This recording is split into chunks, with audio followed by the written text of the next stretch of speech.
আসসালামু আলাইকুম, কেমন আছেন সবাই? আশা করি ভালো আছেন। আজকে আপনাদেরকে একটা মজার বিষয় আমি দেখাবো। তো প্রথমেই দেখেন যে আমি ড্রোন উড়াইতেছিলাম।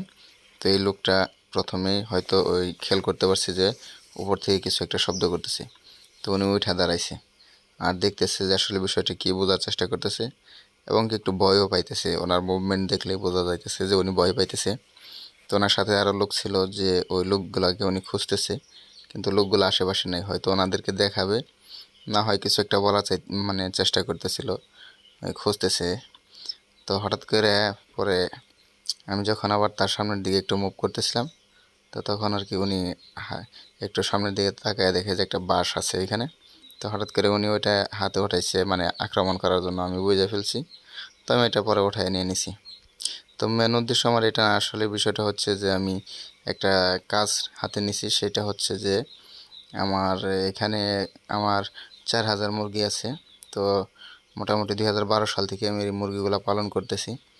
তো এই সময়তে আমার অনেকগুলা খাবার এবং কি বজ্র একত্রিত হয়েছে, যেগুলো এখান থেকে সরাই ফেলতে হবে। এই বর্জ্যগুলা আমার স্থানান্তর করতে হবে অন্য জায়গায়। আর আমি এইগুলা ফেলানোর জন্য যে একটা গর্ত ব্যবহার করছি, এই গর্তটা মোটামুটি পরিপূর্ণ হয়ে গেছে।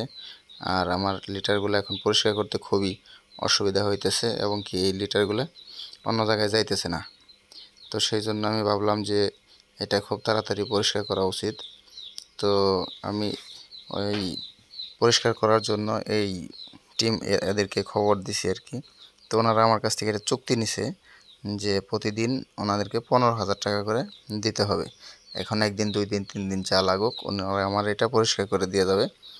আর পরিষ্কার করার জন্য একটা নির্দিষ্ট জায়গা দরকার, বা যেখানে মলমূত্রগুলো ফেলা যায়, তো এরকম একটা জায়গার প্রয়োজন।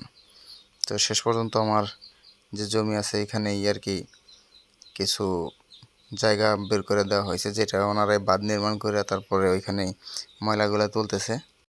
আমার এই পুকুরটার গর্ত হচ্ছে 10 ফিট গভীর আর 20 ফিট বাই 20 ফিট লম্বা আর পাশে।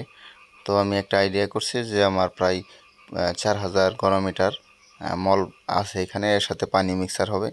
তো সেই জন্য আর কি আমি যে জায়গাটা ওইখানে ওঠানোর জন্য ব্যবহার করতেছি, ওইখানে আমাদের টোটাল জায়গা হয়েছে 6500 ঘনমিটার। তো সেই জন্য আর কি আমার ওইখানে এই সম্পূর্ণ লিটার আর কি আটকানো সম্ভব। তো সেই জন্য ওইখানে ওঠাইতেছি। তো এছাড়া এই লিটারগুলো অন্য জায়গায় যে ফেলাবো এরকম কোনো সময় সুযোগ নাই। আসলে এটা তো কেউ কারো জমিতে সচরাচর ফেলতে দিবে না। সেই জন্য অবশ্যই নিজের জমিতেই ফেলতে হয়েছে। তো এটা যদি ভবিষ্যতে শুকিয়ে যায়, তো তখন হয়তো অন্যদিকে স্থানান্তর করা যাবে চাইলেই। তো এখন ভেজা অবস্থায় বা এরকম তরল অবস্থায় তো কোথাও নেওয়া সম্ভব না। তো আর ওনারা যে কাজটা করতেছে আসলে খুবই পরিশ্রমের কাজ। আর তারা খুবই ধৈর্যের সাথে এবং কি খুব সুন্দরভাবে আমার এই কাজটা কমপ্লিট করে দিতেছে। তো আমি ওনাদের কাজ দেখে অবশ্যই সন্তুষ্ট হয়েছি, এবং কি আমি যেভাবে চাইছি ওনারা আমার এই কাজটা ঠিক ওইভাবেই করে দিয়েছে। তো আমি আসলেই এটা আবার আগামী 7-8 বছর যে আমি এটা ব্যবহার করতে পারবো, সাবেক নতুন যেরকম ছিল আমার এক সময়, ঠিক ওই রকমই ওনারা খুব যত্ন সহকারে আমার পুকুরটা পরিষ্কার করে দিয়ে গেছে। আর এখানে দেখা যাইতেছে যে সবগুলা লিটারই একটা জায়গায় সব স্তূপ করা হয়েছে। তো এটা ভবিষ্যতে যখন শুকিয়ে যাবে, তখন দেখা যাইতেছে যে আমরা এটা এখান থেকে ওঠায় কিছু ফসলি জমিতে জৈব সার হিসেবে ব্যবহার করতে পারবো। এছাড়াও যদি কেউ নিতে চায়, আমরা এটাও তাদেরকে দিয়ে দিতে পারবো। তো দেখা যাইতেছে শুকিয়ে গেলে এটা আমরা ইজিভাবেই এই মাঠটাকে আবার খালি করতে পারবো। তো আমার এখানে প্রায় 2 দিন ফুল 2 দিন সময় লাগছে। আর ওই বাঁধ নির্মাণে 1 দিন, মোট 3 দিন সময় লাগছে আমার এখানকার কাজ শেষ করতে। আর ওনারা খুবই পরিশ্রমী লোক, যেটা দেখলাম যে ওনাদের শরীরে প্রচুর শক্তি এবং কি অনেক ধৈর্য। আর যে কাজটা ওনারা করছে, তো এই কাজটা আসলে সচরাচর সবাই করবে না, বা আসলে এটা সবাই করেও না। আর যারা এই কাজগুলো করে শুধু তারাই করে। তো আর এটার জন্য মোটামুটি ভালো একটা পারিশ্রমিক তারা নেয়। তো এটাও আমাদের দেওয়া আসলেই উচিত, কারণ যে কাজ আমি আপনি করতে পারবো না, ওই কাজটা ওনারা করে দিতেছে। তো ভালো থাকবেন সবাই। আসসালামু আলাইকুম।